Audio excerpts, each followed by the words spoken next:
Hello, nice to have you join us on the program Prime Woman. I am Elizabeth. Now I walk into a supermarket and a lot of times I notice that certain goods on the shelf are still sitting.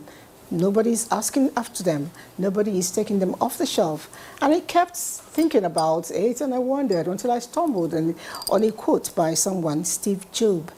He said that packaging can be theater and it can create a story that can connect with the consumer. And when the consumer is connected emotionally, a lot of times those goods can fly off the shelf. Now, do you have such problem? At the end of today's package of Prime Woman, we'll be helping you solve it because I have an expert who will be speaking on that and many more. Who is the guest? Sit back.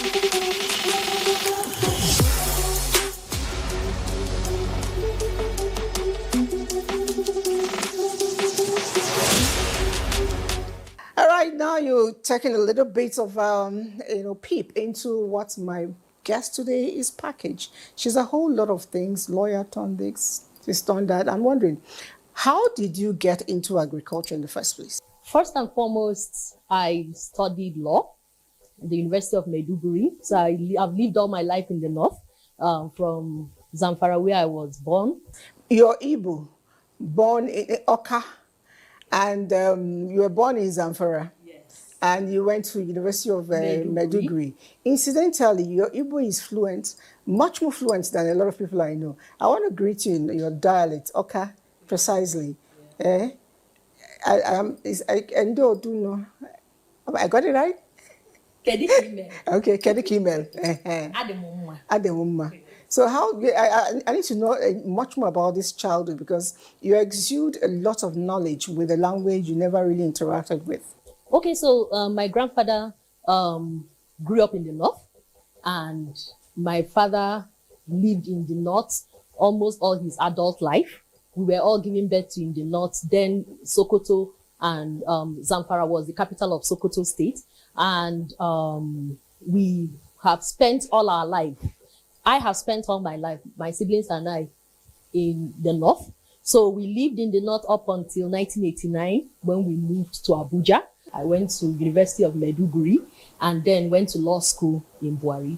My parents made sure to teach us how to speak our local dialect. So we understand Hausa because, of course, we interacted with our neighbors and all of that. But again, within the house, we were made not to speak English language, but to speak Igbo language so that we become conversant with our heritage. You know, it's very important because I see a lot of people who are living in a region where they are, domiciled as indigents, and they can't even speak the language. You speak to a child in, for instance, is Igbo or Hausa, and they said, "What are you speaking?" And I'm looking at your father, I'm looking at your mother. What job are you doing? Because your culture starts with your food, your language, your clothing and everything. And I'm happy your parents did a good job. I hope you're also doing the same with your children. Yes. Okay. Yes. Right? I am. That's nice. Now, reading law, it's a different ballgame altogether, and you went up to the point of even getting to become an arbitrator of some sort. But I'm very interested because I did mention that packaging is one big deal in Nigeria. And that's your form of agriculture, am I right? Yes, and we are in even compliance. Beyond. Yes. Okay, I'd like to know what's sparked up this interest. Okay, so in 2013, I got a divine calling. So I call it divine because it was really an inspiration from God to leave legal practice because I had a successful legal practice, but I left legal practice and went into agriculture in 2013. Started first and foremost with managing farms. I just left my law practice, and the first day I stepped my foot into a farm, I felt the kind of peace I've never felt in my life. Oh, wow. And I had heard a message from church where the pastor was preaching about understanding God's purpose for your life. And I felt that God's purpose for my life was the law, that if it wasn't law, why did I succeed? I wrote law school in one sitting. I had a good practice. I was called to the bar in 2007. So I had good practice. It must be the purpose of God. It has to be. But I then realized that I had to do the instruction. So the instruction was go home, pray about it, and ask God to tell you what his purpose for your life is. And then I prayed and I heard this very tiny voice, agriculture. And I stood up and I was like, God forbid. No, because at the time, agriculture was associated with poverty and all of that. And I lost my peace from the day I heard that tiny voice. And the day I stepped my feet into a farm, I actually went to visit with a friend of mine. I felt this peace and I fell in love with agriculture. And since then, I've gone from one value chain to the other. We set up aquaculture to poultry to crop farming. At one point, I was living in the farm because of how much peace I felt being around those kind of things. Then I went into export, and it was while I was in the export business that I was given an opportunity by the then Niger State government to draw up the roadmap for the shea sector in Niger State. Nigeria is supposed to be the shea capital of the world. The Nupe people produce this in quite a large number. Yeah, Nigeria has about, so there is a 1,000 kilometer belt of shea from South Sudan to the Sahel. And of that 1,000 kilometer belt, 67% of it is seated in Nigeria. And in Niger State, 57% of that 67% is seated in Niger State. But at the time, they were not getting any benefit from that God-given potential that the state has. So, and even the people at the rural area were felling the trees because they didn't see commercial value to protect the trees. So one of the things we were commissioned to do is to give people value to protect the tree. It was while we were doing that, carrying out that assignment, that we realized that beyond just giving value to the trees, there are things that would give value even beyond just monetary value, to giving some sort of geographical indication for Nigeria, for crops that Nigeria has comparative advantage. We realized that it was the issue of consistency in quality and certification as proof that you have complied with international standards and best practices. It was after that we set up NISAT, because we saw a gap and we knew that we had what it took to ensure that Nigeria is placed in the map, and we took that opportunity, and that was what bettered NISAT 8 years ago. Okay, now NISAT you're talking about, that's mostly around compliance with the international standard, especially for produce we're exporting outside. Yes. Now, can I just walk into you? Perhaps I'm doing a lot of groundnuts, and I've suddenly learned how to coat my groundnuts with honey and sugar, and I want to let these people, have the taste, and at the same time, I get the dollar. Okay, so first and foremost, because NISAT has two arms of our business, so we have a consultancy arm, because we also want to deal with the issue of conflict of interest. So just like being a judge and a jury in your own case. So when it comes to compliance, if you have a compliance company, you cannot provide consultancy. The Standard Organization of Nigeria, the body that is saddled with the responsibility of creating standards, have created standards. But those standards are not compulsory for those who are in the primary level to comply with. And for you to have a good product, the primary level, the raw material has to be good. So one of the things we needed to do was to set up a new company, a consultancy arm of our business, create the firewall, have its own personnel management and all of that, called NISAT Expert Consulting. So we advocate. One of the things we do is to advocate for compliance to international standards and best practices. So we also provide training for the rural people, the people at the primary level. We also provide market linkage, because we are using the market linkage to stimulate the market, to say, look, we are not just telling you to comply to international standards. We are saying if you comply with international standards and best practices, we will get you a market, be it international market or local market, to offtake those products at a premium price, which is what is now stimulating farmers to want to do the right thing. So for people who want the product, the service, one of the things they do is either walk into our office. We have an office in Lagos or Abuja, or send us an email and then we will start the process. And the process will be to send you a KYC form because we want to understand your project or what you intend to do. Then the advisory and consultancy arm of our business can now advise on how you should start based on the market that you want to get into. Because again, there is a lot of knowledge gap as it relates to standards, as it relates to the market, as it relates to the value chain. So some value chains have the kind of involuntary certifications that the market requires for the different kinds of markets that is required. And we are able to tell you what to do for that product that you intend to export into the market. Where is that market? Because most of our products go into what is called intraport trade, where people, so for instance, our cashew now, Nigeria is the 6th largest producer of cashew, but that cashew is not going into the countries that actually eat cashew. What it does is that it goes into Vietnam. Just recently, I saw an MOU that was signed between Nigeria and Vietnam. They were happy. Now the Vietnamese are not the ones eating cashew. They have a whole community where they have set up industrialization for the Nigerian cashew. So however, we should be able to. What do they do with our cashew? No, so they buy the raw cashew nuts from us. They process in Vietnam and then send to the Middle East, to North America and Europe. That is where the market for the cashew is. There are also other byproducts from cashew. So apart from having the cashew kernel, the cashew shell, you are able to also extract the oil, sell to paint companies. You also are able to do something with the cake. 3 years ago, we worked with Pro Cashew. So Pro Cashew is a UN arm that supports cashew sustainability in Africa. So we worked with them for organic cashew.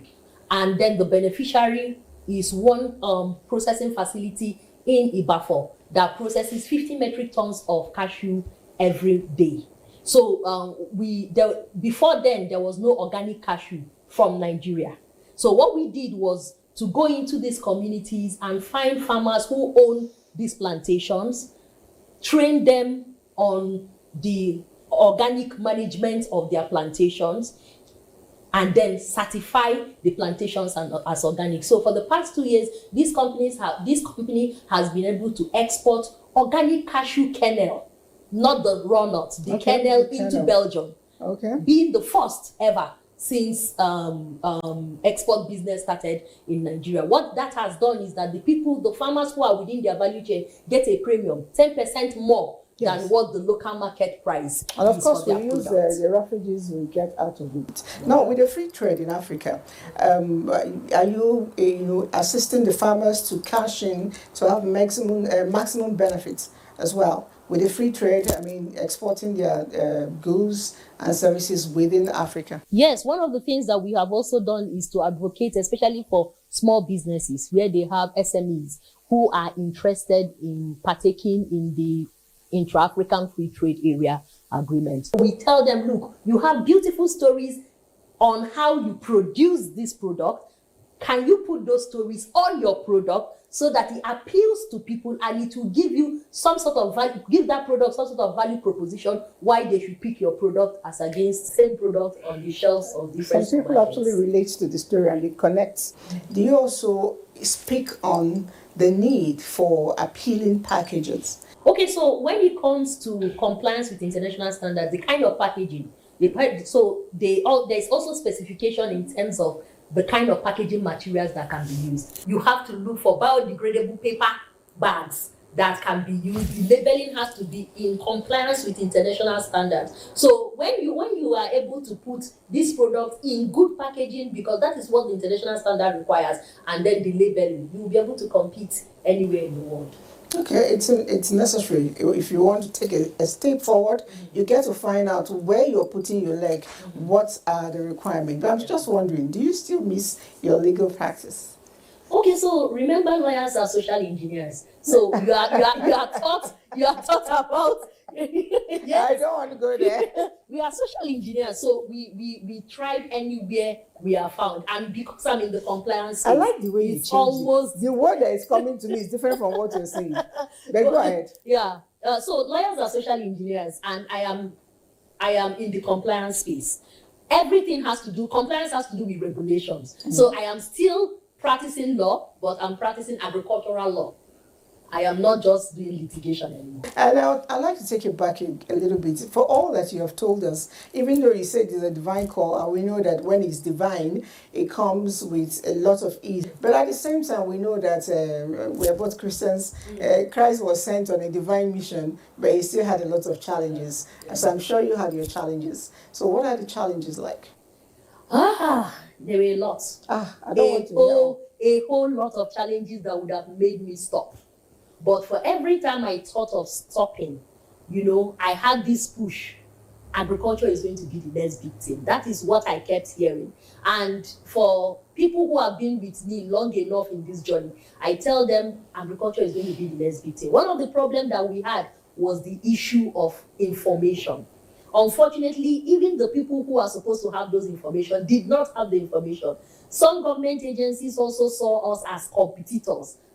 As against collaborators. So we said, look, we are championing for things to get better. We want people to comply with local regulations, but we also want them to comply with international standards so that they can be competitive in the international market. Then even the issue of being able to partner. So when we started, we had to partner with a French company called Ecosat.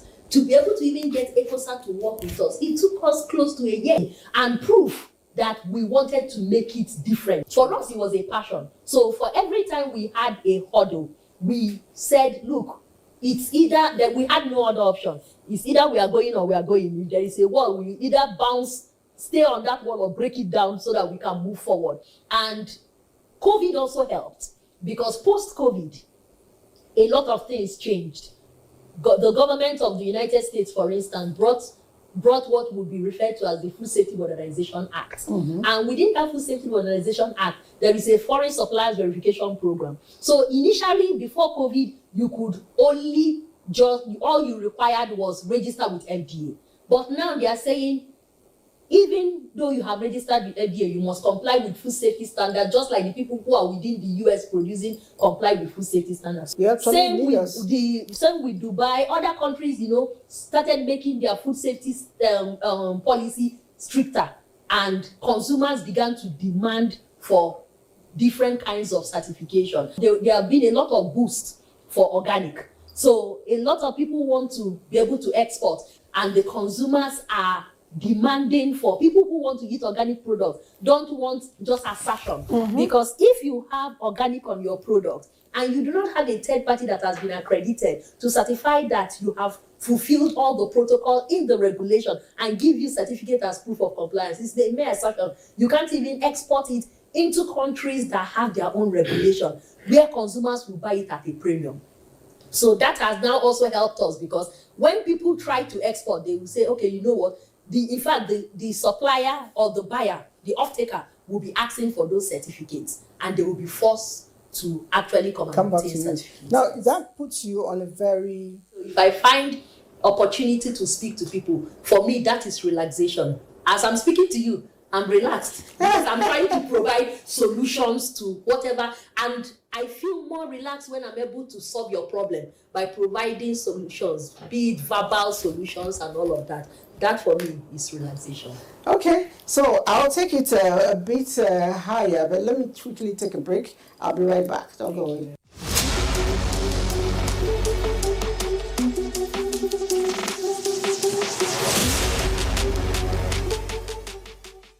Okay, still Prime Woman, and I have my delectable lawyer turned agricultural expert seated with me. But I'll drop all of that. Go back to the story we started in the beginning. You're growing up. A lot of times we see people, providing divide between tribes, between religion, between tongues and all of that. And when I see people like you, I am elated, because this is what Nigeria was, and is what we still want Nigeria to be. Share your experiences with a lot of people living together with you. Oh, not in Sokoto. Yeah. Okay, so at the time when we were living in Gusau, so we lived in Gusau, which is down the capital of Zamfara State. They were amazing people. Our neighbor was Muslim. During the Salah, they bring their Salah stuff to us. During Christmas, we share stuff with them. we were living as a very peaceful community. There was no communal crisis. There were no religious crises in Gusau. And there were a lot of Igbo community, a lot of Igbo people in Gusau. In fact, it was home for us. We hardly even traveled home for Christmas because for us, Gusau was all that we knew. That was home for us. And my father, being a very liberal Igbo man, there was no distinction between whether you were Hausa, Yoruba, whatever. As far as he was concerned, we are all Nigerians. And because my surname did not sound whether like someone from the east or north or whatever, when you see my father, before he passed, he had beards like Hausa. He had the intonation of a Hausa man because he grew up there. And then for us, there was no distinction. And that was why when I married, I actually married a Yoruba man from Ondo State. You're a typical yes, one Nigeria. Yeah, I married a You Yoruba live in man. Hausa? Yeah, I married Yoruba and I'm Igbo. Okay. Yeah, so I married a Yoruba man from Ondo State. And my father did not have any issue with it because as far as it's concerned, everybody is equal. People are the same. The most important thing is the personality of the person, not the tribe or wherever the person is coming from. That's nice. Your children, how do they relate to that? And do they speak Hausa now? No, they don't. But I intend to teach them Hausa. But one of the things I've done is to detribalize them. So it doesn't matter whether you are Hausa. I teach them not to treat people based on where those people are coming from. Take people the way you see them and judge them based on your observation and your interaction with them as people. Because just like they are good Hausa people, they are bad Hausa people. Just like they are good Yoruba people, they are bad Yoruba people. Just like they are good Igbo people. Even the people within your family, they are still bad eggs. But you can't use one blanket to cover everybody and say everybody is bad or everybody is good. And that is the Nigerian that I know. And that is the Nigeria I still want to see. And that's why I'm very saddened when, for instance, I spent 5 years plus with the strike and all of that in Maiduguri. At the time, there was no communal crisis, there was no Boko Haram, there was no, all of these things were not there. And I'm wondering, if young people need you to come and speak to them on what you're doing, the agricultural, practices, to make sure they have the best practices, especially when it comes to exportation and perhaps maybe it's to a larger state, free trade as well. What do you agree to it? Yes, I'm happy to transfer knowledge. If for me, one person cannot lead a crusade, but if you have a lot of people who believe, who you've been able to inculcate and transfer what you have, you're able to pour in what you have into multiple people, it's easier to have a crusade that will create an impact. Because for me, life is about impact. If you don't create an impact, you will die heavy.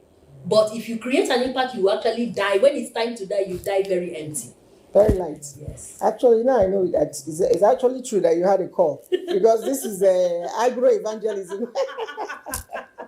Thank you for coming on the show. Thank you so We'll much. have more of you another time and then follow up on what you're doing to ensure that we continue to succeed as one Nigeria and as a agriculturally based country too. Thank you.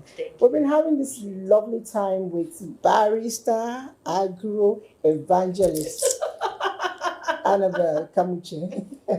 Next week is another package. Don't go away.